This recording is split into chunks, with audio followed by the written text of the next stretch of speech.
We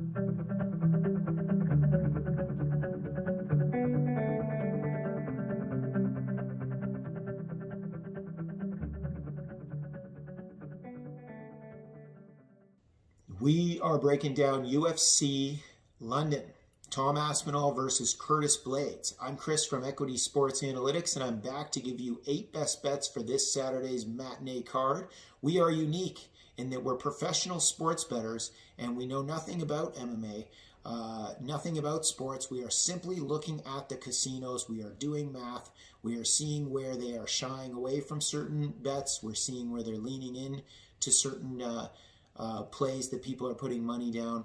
Just like in poker, you watch the man and not the cards. We are watching the casinos because they have the best research teams. We are not watching the fighters. Being a fan sometimes can hurt your betting on things because lines are devised to trap players who are very knowledgeable about sports. Anyway, let's get started with the first fight that we are recommending a bet on here. We have Oezdemir versus Paul Craig. Line opened up at Pinnacle, which is the truest reflection of the market. Pinnacle has the most money involved in it, the truest prices. If you've been wondering why in the last year or so your EV has gone down with legalization of sports, more money in markets, it's just a mathematical principle, an economic principle. It means that there's a truer price. The market price is more true, and thus your EV will go down because there's not as many incorrect lines as there used to be. So you're just going to have to be a sharper player going forward. Whatever you got before, you're going to have to work 1.5 times harder to just achieve that.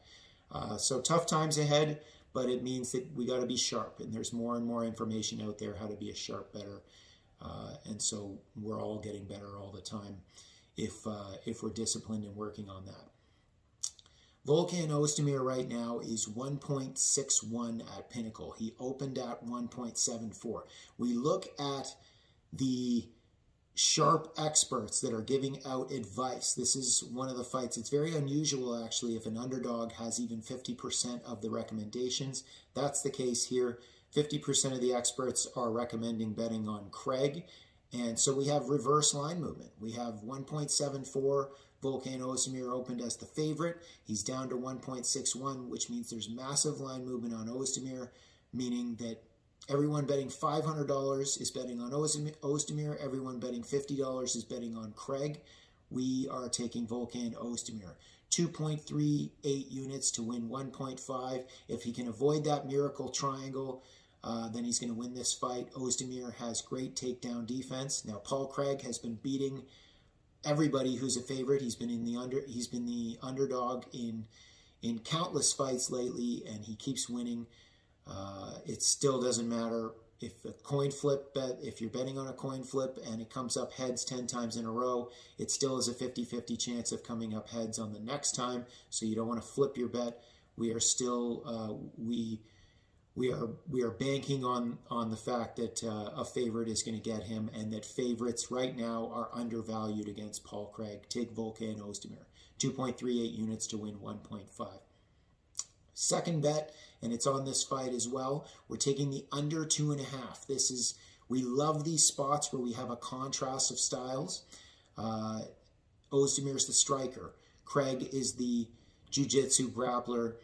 Whoever gets their thing going is going to look like a 5-1 favorite here. So we are laying 3 units to win 1.5. Right now, Bet365 has the best price. 1.5 is the price at Bet365. And so 3 units to win 1.5. We're very confident that there's going to be violence in this fight. Next bet, parlay of the week, Meatball Molly McCann. She is facing...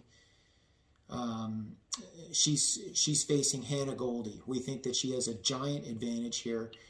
You can still find value at 1.25 here. It's very unlikely. This fight is overwhelmingly going to go to decision. She's high volume. Very unlikely that the judges are going to give Goldie a decision in London. McCann can also finish this fight. We're combining her with Mark Jakedzi. He has a massive advantage in his fight over Damir Hadzovic. You combine them together, 1.67, 3 units to win 2. That's our parlay of the week. we're inserting another parlay. Mason Jones and Paddy the Baddy. This is a favorite heavy card, and these are the 4 favorites that we think have the most value. So the second parlay is Mason Jones versus Paddy the Baddy. And Paddy the Baddy, he says that he's a scouser and he doesn't get knocked out. I told you once, and I'll tell you again, I'm a scouser. We don't get knocked out. So you combine Paddy the Baddy and Mason Jones, you can get a price of 1.81. We're laying 2.47 units to win 2. We think that that's a fairly safe parlay. Next fight, we have Nicholas Dalby against Claudio Silva.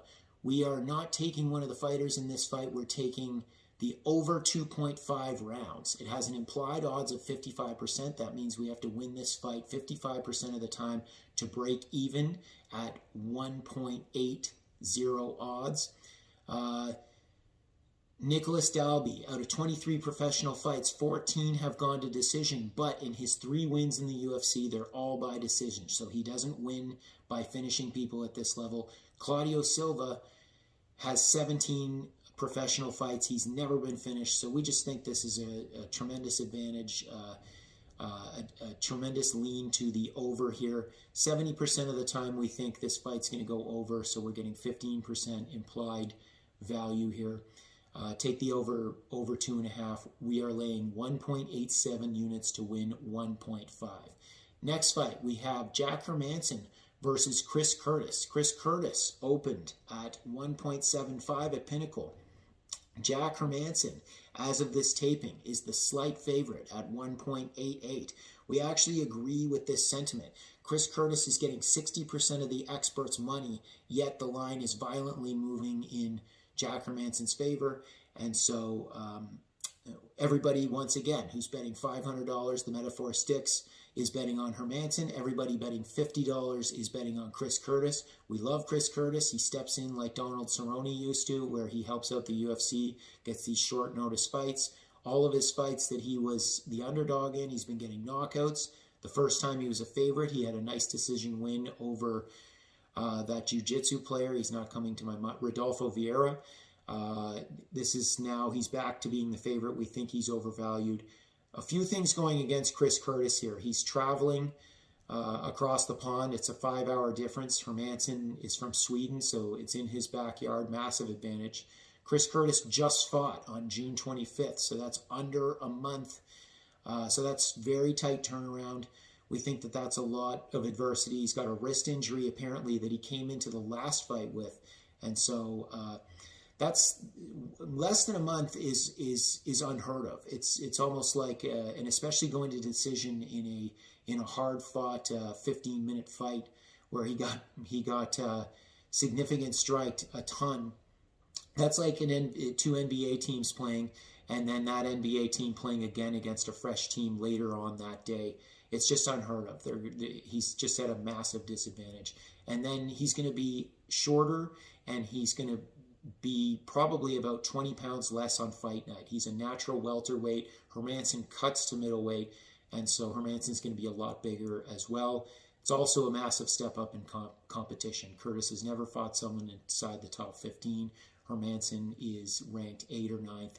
And so just a lot of things. Can Chris Curtis win this fight? Of course he can, but we have to go with the odds here. We're getting basically even odds here. We just have to win this fight about 53% of the time to break even. We think that Hermansson is 65% to win this fight. So unfortunately, the action man, we're going to have to go against him this time. Next fight, we have 2 bets on the main event. Tom Aspinall versus Curtis Blaydes. What a great fight this is going to be. It's this whole main card, this whole card is better than UFC 277 next week on a fight night. It's amazing for a fight night. We're very lucky to have this card. You have Tom Aspinall, who has a kickboxing advantage over Curtis Blaydes. Curtis Blaydes, of course, is probably the best heavyweight of all time in terms of wrestling, but we don't even give him that advantage necessarily. I'm not ready to concede that. Tom Aspinall has amazing jiu-jitsu on the ground, and certainly in the first round or two is probably going to be equal to or better than Blaydes in the wrestling department. Now, we don't know what Aspinall's gas tank is going to be like, so if this fight goes past 2 rounds, even gets late into the second round, Aspinall could be in big trouble. But we think Aspinall's about 60% to win here. He showed that he can handle his nerves in this home crowd. Sometimes that can be a disadvantage, like Derek Lewis in Houston. Aspinall's proven in the first time he fought in front of that giant crowd that he can handle his nerves and not have an adrenaline dump on the way out and in the first round.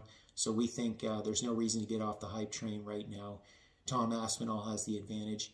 Take him. It's 1.80 at a lot of places, at a lot of the outlets. Last bet on this card, we have the under 3.5 in the Aspinall-Blaydes fight. You could go fight doesn't go to decision. We think there's more value in the under 3.5. Right now it's at 1.71 at some of the places where you can get it best at. Coolbet has prices like that. 1.74 you can find at some of the other outlets. We think that this fight, Tom Aspinall's never been out of the second round. We think that whoever gets going, it's going to be Tom Aspinall early or Curtis Blaydes late. If whoever gets going is going to look like a 5-1 favorite here. So Curtis Blaydes better watch himself in that first round, but if he can get out of it, then he's probably going to be able to take Aspinall into waters, deep waters that he's never been in, and finish him. So the under 3.5 is our play there. That's 8 plays for you. It's the most plays we've ever given out. We were up over 51 units last year. We're up over 15 this year.